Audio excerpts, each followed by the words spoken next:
Hey, what's going on? It's your digital hustler, Trey Murphy. And today we're going to have a really quick tutorial on how to deliver those digital assets. And we're going to do it without having to use other third-party software like Google Drive or Dropbox. It can all be done inside of ClickFunnels.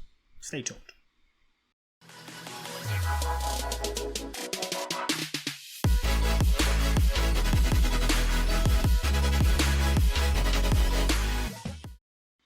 All right, hey, what's going on, fellow internet marketers and digital hustlers? It's your boy Trey Murphy, and I got another quick little game plan on figuring out what to do with all of those digital assets that you've been promising your customers. Now, I need you to keep in mind that this method is only going to work if your digital asset, meaning like your ebook or your planner or whatever it is that you're able to exchange with the click of a button, it's limited to files that are smaller than 3 megabytes. So if you've got like some big gigantic audio book on the techniques of bird calling or whatever it is, and it's like 20 megs, this isn't going to work. You're probably going to need to use something like Google Drive or Dropbox to add a link to those buttons in order for them to download it. But if it's just something really simple, this is the way to do it. All right, let's jump in the computer. Let's see how it goes. All right, so the very first thing you need to do is upload your digital asset to ClickFunnels. So we're going to go over to the accounts settings area, click that, go all the way over to where it says digital asset, click that. Now I've already uploaded my digital asset, but I'm going to show you what the screen looks like. This yellow button right here, you just click new asset. It's going to ask you a couple of questions, but the most important one is to choose your file. And this is where the website is going to pull where your digital asset is. You click that, you choose the file, and it automatically uploads. Now, keep in mind again that it has to be at least no bigger than 3 megabytes. Once you put all that information in, you're going to name the asset.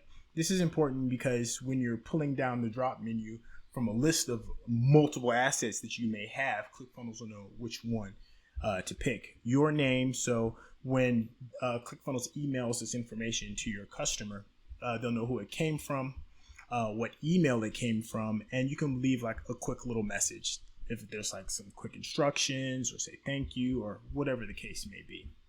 All right, so let me show you what it looks like when it's done. I'll click this little area right here. Now when you're done, for here, I've got my little 30-day business planner, my name, the email address that ClickFunnels is going to associate with it when it gets sent out, and a quick message. And my message just says, here is your 30-day business planner. Short, sweet, and to the point. Now, this path to the current file, this is going to come in handy a little bit later. So you can probably do yourself a favor right now. You can double click it and select the whole thing and then click copy. Or you can jump out of here and select these little 3 dots right here, click it, and then select copy asset path. This is going to be important in the next couple of minutes. All right, so let's take a look at a funnel to know how to implement this. So I have a test funnel over here, and we are going to go into the opt-in page. Now for this example, you have to keep in mind that this is one of those this is one of those pages that was made through a template. So it's not optimized or ready to be used for marketing. This is strictly used as an example. And I don't think any of this is even English to begin with. So you really don't have anything to worry about. So this is just like a regular opt-in page. It's got your name, the email address of what you want to associate it with. And then here, this is the button that allows you to collect their email. Now, here is where you need to pay attention. It's really simple. Just click the button. You will be pulled up with some of the options. Go to edit action. And click that. And hold up. Hope I did that wrong.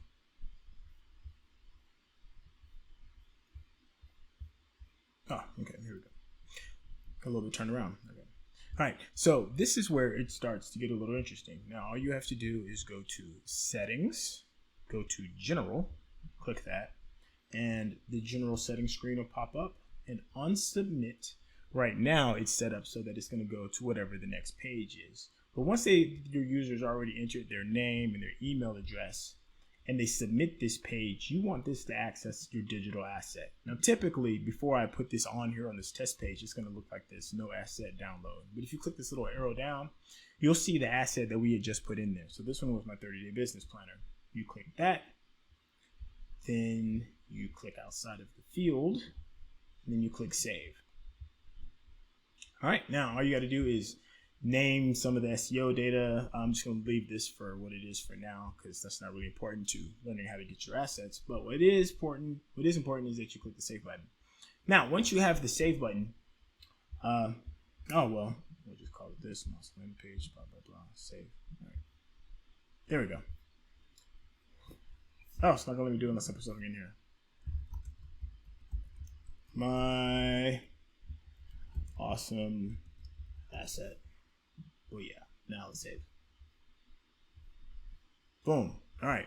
Now, whenever we go to this particular screen and test it, you put your email information, you click here, and you will receive an email. It typically takes about a minute, maybe even 2 minutes. It'll have your greeting on there, and it'll have your image. Excuse me. It'll have your asset, be it your PDF or whatever the file is that you want to send within the email so it can be easily downloaded. Now, the next step in all of this is, let's just say you don't want to give out your digital asset within the opt-in. Let's just say after everything is all said and done and you wanted to give out that particular asset in the thank you page. When everything is done, you can go down here to the edit page. For this is just one of those order confirmation pages to say thank you for your purchase and all of that. But I put down here a button, and this button can do something kind of special too regarding your digital asset. And if you click here, you go to the settings page, and then you hit set action. Click this. You will go to this area that says go to website URL, and you will paste. Sorry about that. Okay. Go over here. All right. So all you got to do now is just click this button here. This page will open up. Go to where it says set action. Okay. And you want to click go to website URL. Now, if you remember what we did in the beginning when we were putting in our asset back on the account settings button to the digital assets, you can go back to it if you haven't already and just click these 3 dots and click copy asset path. All right. Go back to our thank you page and we are going to paste that asset path right in here. All right. I've already pasted it in here already, but that's where you do it. Get out of there. Click save. All right. Now, once they get done with everything, buying your stuff, already opting into your forms and all of that, and you just want to be able to give them your digital copy of whatever it is right then and there, all they got to do is click the button and they will be moved over to another page that has access to that has access to your digital asset. Here's another quick little tip. Make sure when you hit the set the action path, try to put it in a new tab or window. That way, your customer can still get back to your thank you page if you have additional links on there, such as like, I don't know, your Facebook page, or YouTube page, or whatever it is that can link to more additional information regarding your products and services. So that's pretty easy. You don't have to really use Google Drive or Dropbox if it's a small file. Now, if it's a larger file, there's another whole technique of delivering that digital asset, and I'll go into that in another video. All right. Well, I hope this was helpful. My name is Trey Murphy. I'm the Digital Hustler. Make sure you hit that subscribe button for all of your quick tips and information regarding internet marketing. And also check out what's in the description below. There might be a couple of tools and assets that you could use to help make your internet marketing experience a lot better. All right. Take care. Talk to you later. Peace out.